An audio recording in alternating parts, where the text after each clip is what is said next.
တဲ့ရန်တခုရဲ့တော်လမ်းပေါ်မှာကျွန်ုပ်ကိုရှောင်းလန်းစေပါဝိ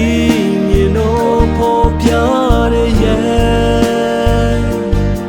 အလိုတော်ရှိတော်လမ်းကိုသာကျွန်ုပ်ကိုရှောင်းလန်းစေပါ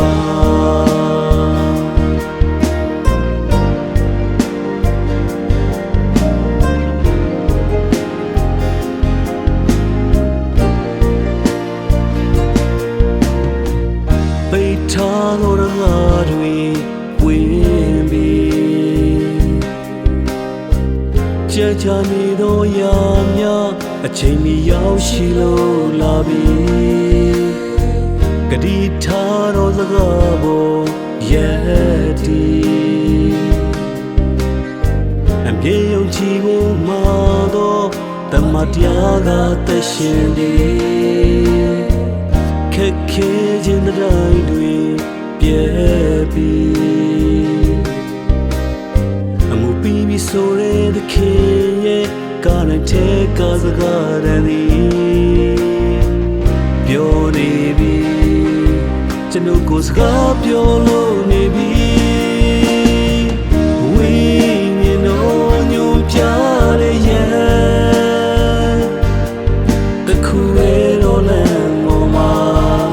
ကျွန်ုပ်ကိုရှောင်းလန်းစေပါဝိညာဉ်တော်ပေါ်ပြတဲ့ရန်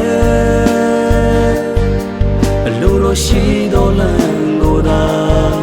ကျွန်ုပ်ကိုရှောင်းလန်းစေပါ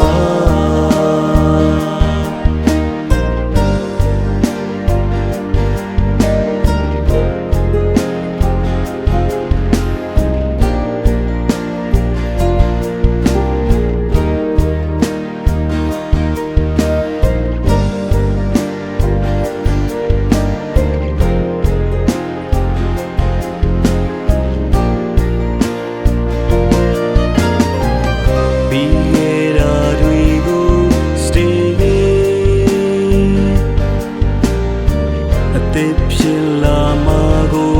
ဖြစ်မဲ့အရာတွေချ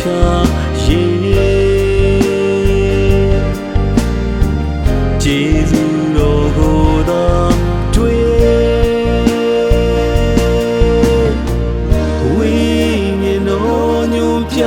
တဲ့ရန်တခုရဲ့တော်လမ်းပေါ်မှာကျွန်ုပ်ကိုရှောင်းလန်းစေပါဝိညာဉ်တော်ပေါ်ပြတဲ့ရန်အလိုတော်ရှိ